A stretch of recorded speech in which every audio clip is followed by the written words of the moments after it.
For those that are wondering, this all started from randomly coming across a conversation in the S&box community Discord. I just so happened to stop and see that user SuperCoolNinja was having a conversation talking about how far S&box has come as a game, and also even linked, oddly enough, Gary's YouTube channel, which is what sparked up the idea for this video.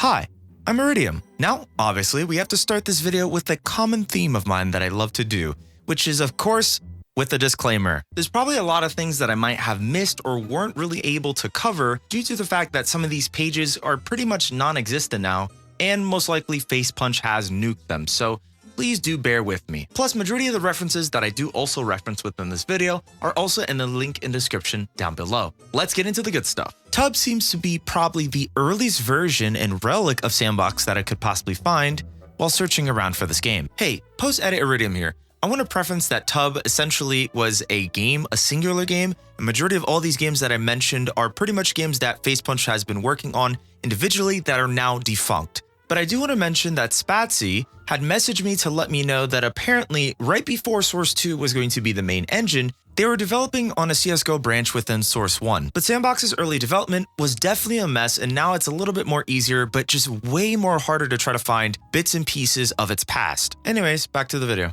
Fun part about Tub is that it also shows the earliest version of S&box and the Terry player model from 6 years ago, which apparently has some bits that I don't want to describe because YouTube probably would not be happy about me talking about it unless it was done in an educational sense.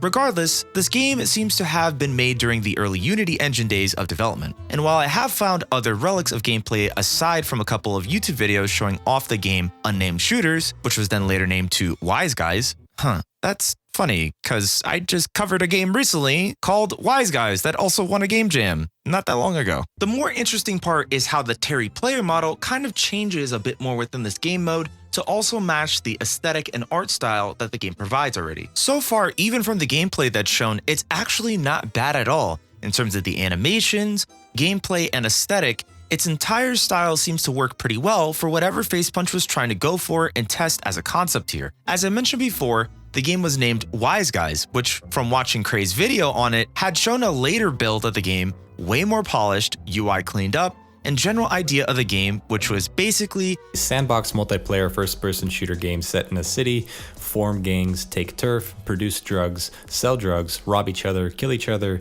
go to jail, you get the drift. It's essentially Facepunch's own take on Dark RP, let's just be real here. The project itself was cancelled with no specific reason shown other than a Reddit post mentioning that the game itself wouldn't receive any updates and the server would be going down for good. But from watching all of these gameplay videos on it, this game sounded like an absolute killer idea in my opinion. Yes, you'll definitely have people who will probably still want Dark RP over this, but for as fast-paced and simple as it is, with the Source 2 engine, modding tools, and a couple of custom player models later, and definitely many other things that could be added, I'm pretty sure this game would be super fun to do some roleplay in. Let's start a hashtag Facepunch Remake Wise Guys. I know it's probably not really gonna go anywhere, but at least we can wish, right? Now, the other game I've shown through screenshots here and there is a game called Stars. Stars is another multiplayer game where you and other people are trying to race to get to a location without dying and having to spectate until the last person or people standing finish to reach their destination. According to Shadowbrain, another member of the S&box Discord community, mentioned that Super Tumble and the current version of that game on S&box is essentially a modern iteration of Tub, while also quoting, "It's not exactly a copy since Tumble is more minigame round based though." Seeing these very early versions of Terry also cement the idea of what Gary originally intended to have a possible base player model for these games. Luckily, the Terry player models have evolved ever so slightly to look even more disturbing and odd, just as Gary intended them to be with his vision. So speaking of all these games, let's get into some theories. I'm gonna start off with some speculation and theory here, so take this next bit with a grain of salt. My assumption for the creation of S&box, other than it being a successor, is that it truly combines two things that Facepunch has been trying to do for years into a fun sort of, I guess, game of sorts? Essentially, they're trying to kill two birds with one stone. During the time that Facepunch had seen much success after releasing Rust and updating Gary's mod as well too, they started experimenting more to see what was possible and what new thing they could create that could be a hit. At least according to this PC Games N article, that was made back in November 23rd, 2021. Facepunch had been releasing all sorts of odd prototypes for games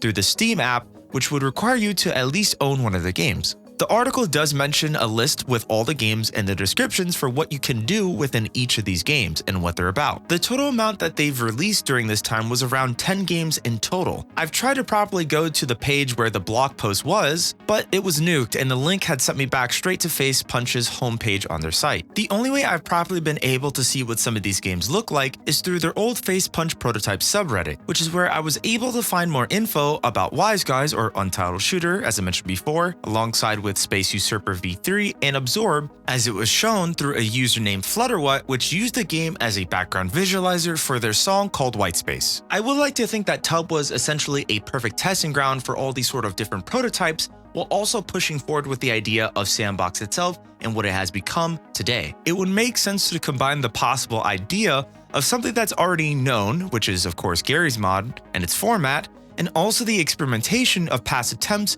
to creating some interesting games to pretty much put it all together and create a platform-like game where not only Facepunch could do this freely, but allow the community to create their own games, which would be the main forefront for what S&box has slowly become today. At the end of the day, it's pretty much just an assumption, but again, take it with a grain of salt.